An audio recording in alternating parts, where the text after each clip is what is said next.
Hundreds of thousands of Australians drive this route every year without a second thought. The Hume Highway looks safe, wide, modern, mostly dual carriageway, but the numbers tell a different story. After 17 hours awake, your reaction time mirrors a blood alcohol reading of 0.05, and between Sydney and Melbourne, the road won't warn you when you've crossed that line.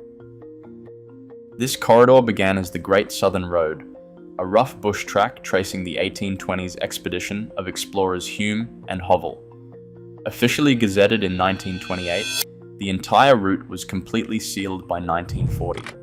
To handle growing traffic and separate opposing vehicles, a massive engineering effort began in the mid-1970s to duplicate the highway in gradual stages. Decades of construction followed, with major upgrades at Gundagai in 2009 and further bypass milestones in 2011. The final piece of this engineering puzzle fell into place in August 2013, when the opening of the Holbrook bypass completed a continuous, 4-lane divided route spanning roughly 840 kilometres between Australia's two largest cities. Today, this busy link is shared by heavy freight trucks, holiday tourists, daily commuters, and local traffic. Its long, straight rural stretches, broad lanes, and wide sightlines are engineered to feel forgiving at high speeds. Yet this modern, high-speed geometry often creates a misleading sense of security, raising a critical question. Why does a road designed for maximum safety still produce such fatal consequences? The scale of this risk is recorded in public crash databases, starting with a corridor 249 kilometres long, stretching from Kassala to Yass. According to unverified regional reports, 57 deaths occurred along this specific stretch over a 10-year period. In analysing the crash classifications defined by the Transport for NSW Centre for Road Safety, speeding was recorded as a contributing factor in 45% of those fatal crashes, though this corridor-specific figure is currently pending formal source verification. Driver fatigue was officially classified as a factor in 20% of the same corridor crashes, a statistic also pending final database reconciliation. Drivers under 26 years of age were involved in more than 17% of these incidents, representing high involvement in the data rather than proof of age-related causation. Looking at the broader national picture, the Bureau of Infrastructure and Transport Research Economics, or BITRE, reports that New South Wales accounts for 22% of Australia's fatigue-related fatal crashes, the highest proportion of any state or territory. Statewide tracking of this issue remains complex. Some state publications report 77 fatigue-related road deaths in 2024, compared to 67 in 2023, though these annual totals remain pending final reconciliation due to conflicting government releases. Similarly, claims that 90% of these fatigue-related fatalities occurred in regional areas, the very environment where the highway runs, are still pending confirmation against competing data sets, showing 88%. In traffic science, a clear distinction must be made between individual fatalities, overall fatal crashes, the total drivers involved, and the contributing factors recorded by investigators. Together, this corridor record serves as measurable evidence that an ordinary, divided road can still produce lethal consequences. Specific geographical zones on the Hume Highway present distinct, measurable dangers. Dangers. The 46-kilometre corridor between Berrima and Marilan has claimed 15 lives over a 10-year period, with 10 of those fatalities concentrated at Marilan itself. Behind these statistics are real families, like that of 40-year-old Christian Vidler, who died near Marilan in September 2017 when his vehicle collided with a truck. His mother, Elizabeth, spoke of the sudden numbing grief of his loss, a single tragedy that illustrates the severe stakes of this corridor without defining the broader statistical trend. Further south, the Hume and Federal Highway turnoff near Goulburn is another black spot that frequently appears on safety registers. To target speeding on other open sections, officials deployed average speed cameras along a 16-kilometre zone between Kulak and Gundagai. Commissioned for all vehicles in mid-2025, this enforcement zone achieved a 76% improvement in light vehicle speed compliance during its trial phase. Yet road safety analysts note a critical distinction between drivers slowing down to avoid fines and a proven long-term drop in fatal crashes. This risk is compounded by the sheer distance between safe havens. Motorists heading south from Sydney encounter an approximately 120-kilometre gap between Campbelltown and Goulburn, with very few dedicated opportunities to stop.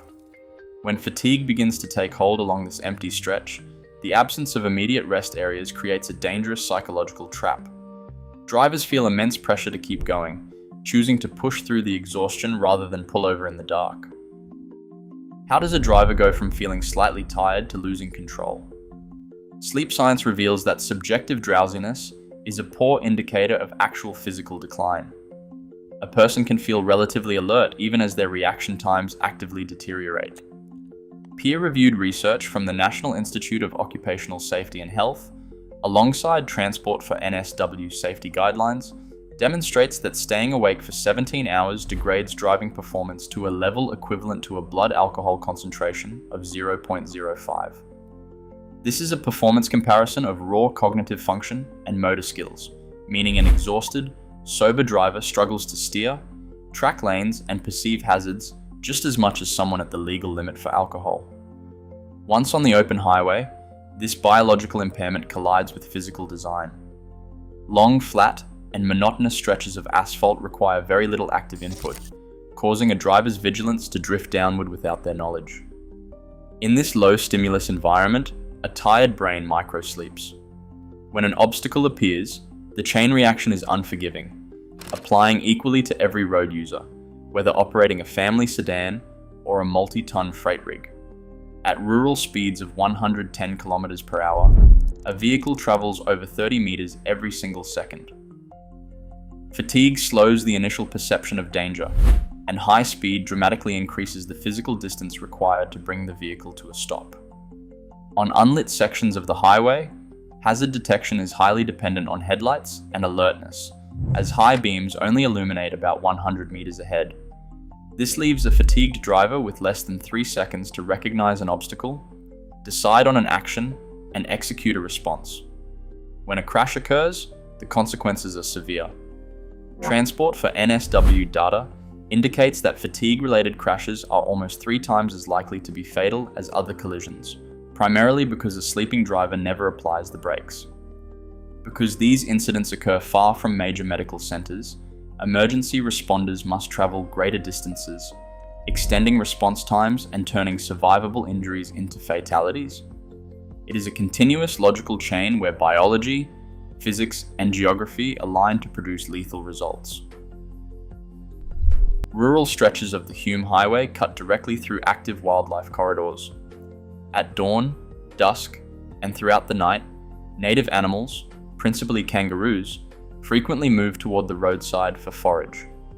Across Australia, kangaroo strikes dominate animal collision claims, while New South Wales data shows 1 in 41 casualty crashes on country roads involves an animal. To address this hazard, authorities have installed 450 kilometres of roadside fencing, alongside 2 dedicated wildlife underpasses near Coolac and Gundagai, completed in 2022. Dynamic warning signs are also deployed, with some trials showing a 15% reduction in collisions within targeted zones. Yet these engineering measures do not eliminate the risk. When an animal suddenly appears in the headlights, driver reaction is critical. Transport for NSW and police safety guidelines advise against the instinctive urge to swerve at highway speed. Swerving often causes a vehicle to depart its lane, roll, or collide with oncoming traffic, turning a minor animal strike into a fatal loss of control. The safest response is to apply controlled, firm braking while maintaining a straight line, prioritizing vehicle stability above all else. The Hume Highway offers a dangerous illusion of safety. Surviving this drive requires simple, active choices. Plan rest breaks every 2 hours, avoid dawn and dusk, and never push through fatigue. Your next decision determines whether you arrive safely or become the highway's next statistic.